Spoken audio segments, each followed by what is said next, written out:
नमस्कार दोस्तों, गणेश विद्या क्लासेस में आपका स्वागत है। आज एक और प्रश्न के साथ। प्रश्न है, उस बिंदु के निर्देशांक ज्ञात कीजिए जो बिंदुओं 6 - 9 एंड 4 6 वाले रेखाखंड को 3:4 में विभाजित करता है। उस बिंदु के निर्देशांक ज्ञात करने हैं, दिए बिंदुओं को 3:4 में विभाजित करते हैं। इस प्रश्न को समझने के लिए एक रेखाखंड खींचते हैं। यहाँ पे चित्र के माध्यम से समझते हैं।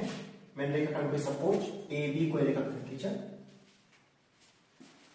ए बी रेखाखंड। अब उसने बोला है कि 3:4 में विभाजित करते हैं। 3:4 में विभाजित करता है यानी कि उसको तोड़ता है। तोड़ेगा तभी जब उसके ए बी रेखाखंड के बीच में कोई बिंदु सी होगा। वो बिंदु ए बी रेखाखंड को दो भागों में तोड़। यहां पर मैंने बिंदु सी ले लिया। अब सी क्या कर रहा है, ए बी रेखाखंड को दो भागों में तोड़ रहा है। एक भाग बना रहा है ए सी और दूसरा भाग बना रहा है बी सी। दो टुकड़े कर रहा है ए बी रेखाखंड। अब जो रेखाखंड है उसके उसने यहां पे निर्देशांक दे रखे हैं 6 - 9 एंड 4 6। तो ए के निर्देशांक हो गए 6 - 9 और बी के निर्देशांक हो गए 4 और 6। हमको सी के निर्देशांक ज्ञात करने हैं। तो सी का जो पहला निर्देशांक होता है, पहला हमेशा x का होता है, दूसरा हमेशा y का होता है। यानी कि मेरे को x का मान और y का मान ज्ञात करना है। और ये जो रेखाखंड जो विभाजन हुआ है इसका, ये अनुपात में विभाजन हुआ है। यहां पर उसने दे रखा कि 3:4 में विभाजन हुआ है। यहां से ये जो अनुपात इसका 3:4 में विभाजन हुआ है इस रेखाखंड का। अनुपात को हम M1 M2 से भी दर्शा सकते हैं। M1 अनुपात M2 जो दे रखा हमको वो 3:4 दे रखे। अब हमको यहाँ पे विभाजन बिंदु C लिया मैंने और C के मैंने x और y के मान ज्ञात करने हैं। तो आते इस पे सबसे पहले मुझे क्या दे रखे हैं, रेखाखंड A और B के मेरे को जो कोऑर्डिनेट दे रखे हैं उनको यहाँ पे लिख लेते हैं।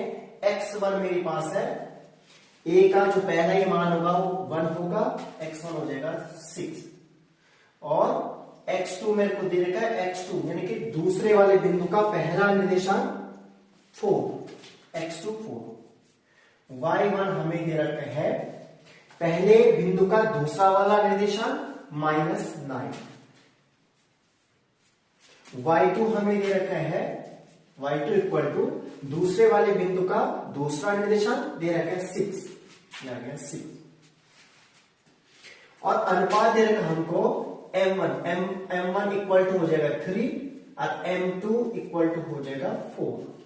और यहां से हमको C विभाजन जो बिंदु है उसके निर्देशांक निकालने। जब ऐसी कंडीशन होती है कि सवाल पे विभाजन बिंदु के निर्देशांक ज्ञात करने के, वहां पे हम विभाजन सूत्र का इस्तेमाल करते हैं। और विभाजन सूत्र से हम क्या करते हैं, उस विभाजक बिंदु के निर्देशांकों को ज्ञात करते हैं विभाजन सूत्र से। विभाजन सूत्र से विभाजन सूत्र क्या होता है, यहाँ पर अगर x का मान ज्ञात करेंगे तो विभाजन सूत्र हो गया M1 into x2 plus M2 into x1 upon M1 plus M2। और जब y का मान आप ज्ञात करेंगे तो तब आप यहां से y का फॉर्मूला हो जाएगा M1 into y2 plus M2 into y1 upon M1 plus M2। ये हो गया विभाजन सूत्र। जब x का मान निकालेंगे तब ये वाला फॉर्मूला यूज करेंगे, जब y का मान ज्ञात करेंगे तब ये वाला फॉर्मूला यूज करेंगे। मान रखते इसका इक्वल टू M1 दे रखा 3 इंटू x2 है यहाँ पे 4, ऊपर पे सारे मान में पहले से लिखनी है। M2 है यहाँ पे 4 इंटू x1 यहाँ पे 6 upon M1 plus M2 3 plus 4 हो जाएगा। यहाँ पे y का मान ज्ञात करेंगे। M1 यहाँ पे 3 और y2 यहाँ पे 6 plus M2 4 into y1 -9 upon M1 plus M2 3 plus 4 आइए ज्ञात कर लेते हैं। 3 इंटू 4, 3 इंटू 4 12, दोनों मल्टीप्लाई करेंगे 12 प्लस 4 इंटू 6 24, 3 प्लस 4 7, और यहां से y का मान ज्ञात करेंगे।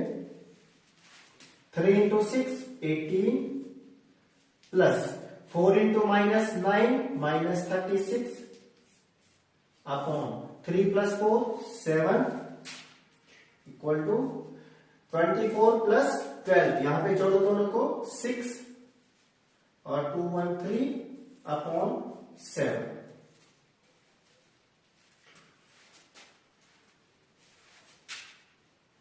इक्वल टू माइनस प्लस का माइन, दोनों के दोनों घटेंगे, चिन्ह आएगा बढ़ेगा, यहां से कितना आ जाएगा, दोनों माइनस करेंगे 18 माइनस 18 अपॉन 7। यहां से x का मान आ गया 36 अपॉन 7 और y का मान आ गया है माइनस 18 अपॉन 7। सी बिंदु था जो सी बिंदु, उसके निर्देशांक आ गए हैं 36 अपॉन 7 और माइनस 18 अपॉन 7। धन्यवाद।